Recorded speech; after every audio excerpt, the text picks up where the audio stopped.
पश्चिमी घाट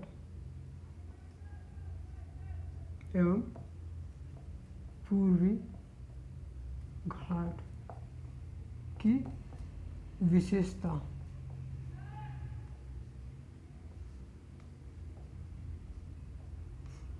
यहाँ पर हम कुछ डिस्क्रिप्टिव रूप में पढ़ेंगे कि पश्चिमी घाट पूर्वी घाट की क्या विशेषता है। ये जैसे यहाँ पे तापी नदी बेसिन के दक्षिण से लेकर के कन्याकुमारी तक, तापी नदी जो यहाँ का है, तापी नदी बेसिन, तापी एक तरफ पश्चिमी घाट कर लें, एक तरफ पूर्वी घाट। जैसे पश्चिमी घाट इसे कर लेते हैं और इसे पूर्वी घाट यहाँ से डिवाइड कर देते हैं। पश्चिमी घाट और पूर्वी घाट की विशेषताएं। ठीक, तो पश्चिमी घाट जो है आपका तापी नदी से लेकर करके आपका कन्याकुमारी तक का भाग, कन्याकुमारी तक का भाग जो आपका पश्चिमी घाट है। और ये ऊंचाई अधिक होने के कारण इसमें ढाल, ऊंचाई इसकी क्या विशेषता है, एक ऊंचाई अधिक है, इसकी ऊंचाई बहुत अधिक है पूर्वी घाट की अपेक्षा। और यहाँ पर क्या है कि पश्चिमी घाट के तटवर्ती अरब सागर में गिरने वाली नदियाँ डेल्टा नहीं बनाती हैं। कहता है कि पश्चिमी घाट में जो पश्चिमी घाट की नदियाँ हैं वो अरब सागर में गिरती हैं, अरबियन सी में गिरती हैं, तो वो नदी घाटी बेसिन नहीं बनाती हैं।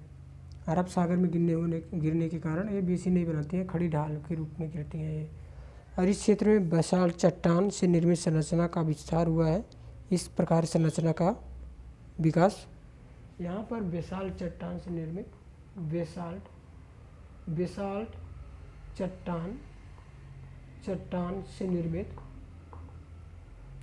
चट्टान से निर्मित संरचना का विकास हुआ है। और पूर्वी घाट में ऐसा नहीं है।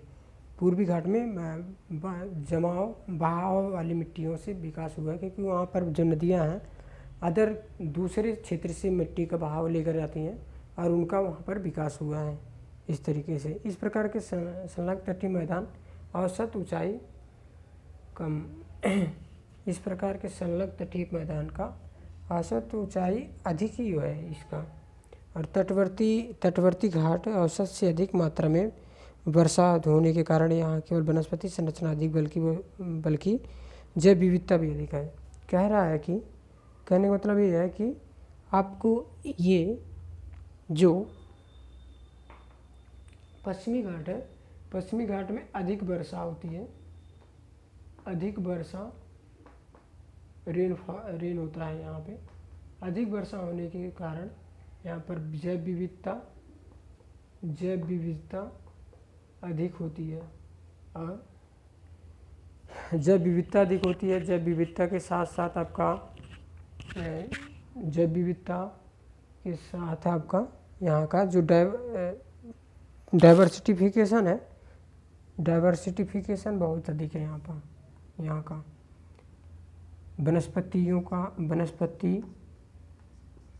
पत्तियों का विकास हुआ है, यहाँ पे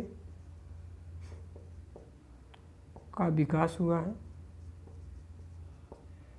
और इसी के अपोजिट में जैसे पूर्वी घाट आपका तटीय नहीं बल्कि ये तलछट है। किचड़ा और गोदावरी नदी के तट से लेकर के आंध्र प्रदेश का अधिक का क्षेत्र कटाव होने के कारण यहाँ अनवरत विस्तार नहीं हुआ है। ये गोदावरी, किचड़ा और वे गोदावरी नदी के द्वारा यहाँ पर जो बहाव मिट्टी लाया गया है, बहाव मिट्टी के द्वारा यहाँ पर इसका विकास हुआ है।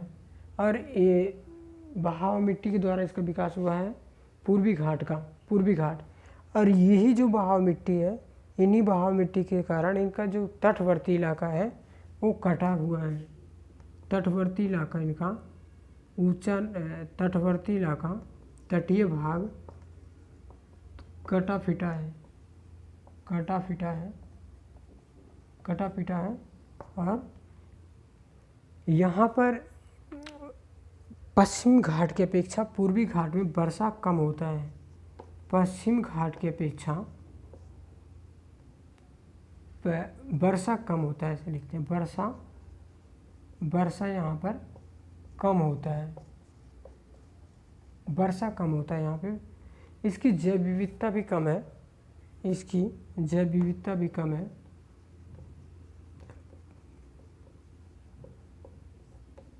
कम होती है, कम है। पश्चिमी घाट की अपेक्षा पूर्वी घाट की जैव विविधता कम है।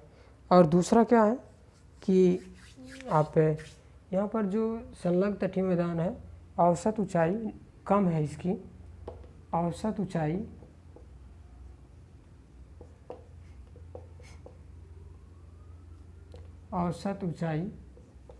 कम है पश्चिम की अपेक्षा पूर्वी घाट की। पूर्वी घाट की अपेक्षा पश्चिम वर्षा होने के कारण वनस्पति विविधता भी और इसी बरसात जैव विविधता भी कम है, ये बात बता दी गई। फिर ये दोनों बार ये हुआ बात आपका पश्चिमी घाट और पूर्वी घाट से संबंधित टॉपिक, पूर्वी घाट और पश्चिमी घाट से संबंधित टॉपिक। अभी तक जो मैंने देखा ट्रांस हिमालय से लेकर के बृहद हिमालय, लघु हिमालय, मध्य हिमालय, शिवालिक हिमालय, फिर उसके बाद पठार देखा। पठार में हमने पठार में केंद्रीय उच्च भूमि, केंद्रीय उच्च भूमि का पठार, पूर्वोत्तर भारत का पठार, मध्य भारत का पठार, पूर्वोत्तर भारत का पठार और ढक्कन का पठार। ढक्कन का पठार के बाद आपका दंडकारण्य का पठार। ढक्कन के पठार में हमने तमिलनाडु, केरल का पठार, केरल का पठार, अंडमान, केरल के पठार के बाद तेलंगाना का पठार, रायसीना का पठार, ये चीज़ें हमने दक्षिण भारत में देखी। फिर हमने देखा कि जो दक्षिण भारत में केंद्रीय उच्च भूमि का पठार था, उसमें अरावली का पठार, अरावली के पठार के बाद अरावली के बाद आपका आता है बुंदेलखंड का पठार, बघेलखंड का पठार, विंध्यन पठार, फिर छोटा नागपुर का पठार, छत्तीसगढ़ का पठार और हजारीबाग का पठार, रांची का पठार और ये राजमहल का पठार। इतने सारे पठार हैं। इसमें दक्षिण भारत, पूर्वोत्तर भारत, दंडकारण्य के पठार जो था उसमें सब डिवीज़न के रूप में देखा था इसको। फिर आपका जो दक्षिण भारत का पठार था, दक्षिण भारत के पठार में भी हमने देखा था कर्नाटक का पठार, कर्नाटक का पठार और आंध्रा का पठार, रायसीना का पठार, तेलंगाना का पठार। इन सब चीज़ों को पढ़ा। फिर उसके बाद हमने देखा कि दक्षिण भारत में पूर्वी घाट और पश्चिमी घाट में क्या विभाजन है, विविधताएं हैं। उन विविधताओं को देखा, उन विविधताओं के बारे में पढ़ा कि क्या पूर्वी घाट में विविधता है और पश्चिम घाट में क्या भिन्नताएं हैं।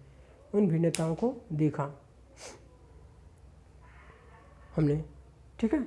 इसके बाद अब अगले टॉपिक के रूप में देखते हैं जो हम वहाँ पर हम पढ़ रहे थे।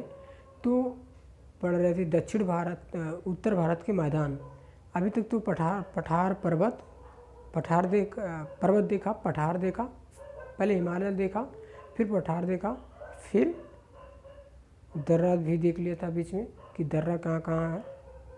दर्रे को भी देखा था, थालघाट, भोरघाट, थालघाट, जैसे थालघाट, भोरघाट, पालघाट और क्या सेनकोटा। थालघाट, भोरघाट और पालघाट और सेनकोटा। जो थालघाट भोरघाट है ये महाराष्ट्र का दर्रा है, महाराष्ट्र का दर्रा था। और महाराष्ट्र जो मुंबई नासिक है और मुंबई पुणे का है। फिर इस तरीके से थालघाट, भोरघाट, पालघाट जो था कोयम्बटूर से आपका पलक्कड़ से कोयम्बटूर तक का था, कोयम्बटूर तक का, ये केरल का था। और दूसरा सेनकोटा था, केरल का पठार था, केरल का दर्रा था ये आपका तिरुवनंतपुरम से मदुरई तक का था, मदुरई तक का जो टनल है वहाँ पे था। और दक्षिण भारत में कुछ पर्वत का नाम देखा था मैंने, पर्वत दक्षिण भारत में कुछ पर्वत का नाम जैसे केरल और आंध्र प्रदेश, केरल और तमिलनाडु में अन्नामलाई, केरल और तमिलनाडु में अन्नामलाई, क्या नाम है, नीलगिरी, केरल और तमिलनाडु में नीलगिरी, अन्नामलाई और प्लानी, कार्डमम और पालमी, कार्डमम और पालमी ये केरल, कार्डमम पालमी जो है केरल और तमिलनाडु का पार्ट है, तो कार्डमम जो है केरल और तमिलनाडु का पार्ट है।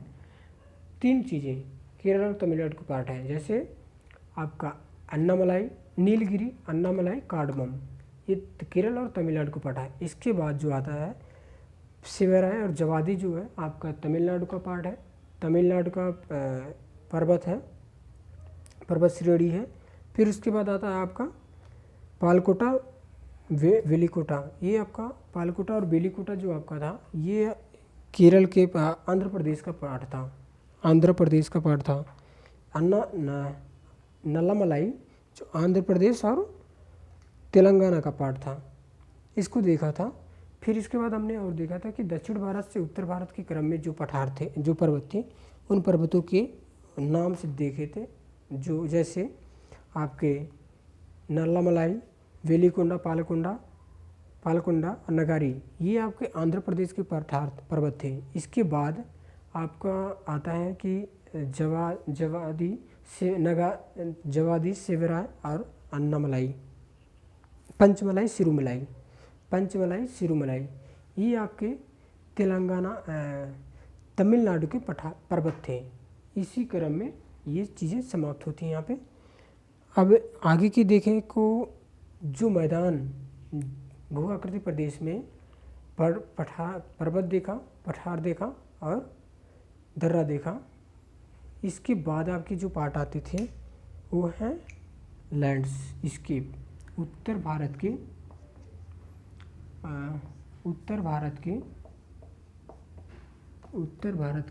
मैदान, उत्तर भारत के मैदान।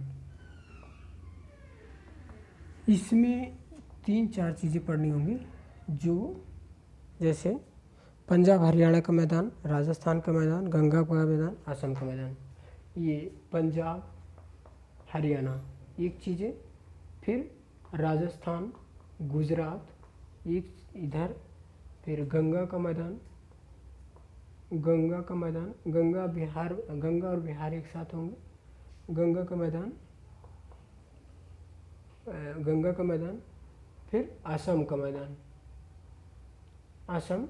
इसमें गंगा में के मैदान में ये चीज़ें अलग अलग चीज़ें हैं, जैसे पंजाब और हरियाणा में जो होगा ये पंजाब, हरियाणा और पश्चिमी उत्तर प्रदेश का भाग होगा, राजस्थान, गुजरात में आपका आएगा राजस्थान मैदान, और गंगा के मैदान में आपका आएगा जो यूपी और बिहार का भाग है, ये आएगा।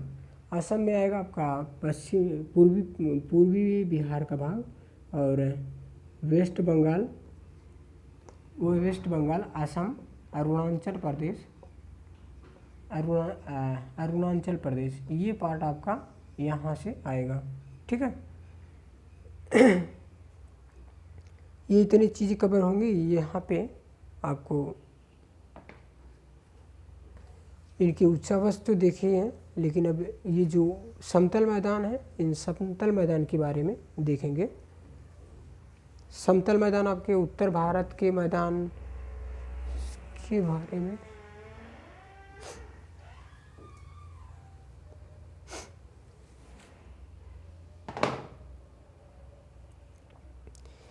सिंधु नदी के मैदान, सिंधु नदी का क्षेत्र है, जो सिंधु नदी का अपवाह क्षेत्र, सिंधु नदी का अपवाह क्षेत्र, ये कहाँ से तिब्बत के पठार से लेकर के मानसरोवर झील, जहाँ से उत्पत्ति होती है वहाँ से लेकर के आपके जो पाकिस्तान का इलाका है, पाकिस्तान के अरब सागर तक जो पाकिस्तान का जो स्टेट है अलग, ग्वादर, पत्तन, वहाँ तक के भाग में इसका विस्तार है सिंधु नदी का। तो इसे ये नदी वाले भाग में इसको देखेंगे कि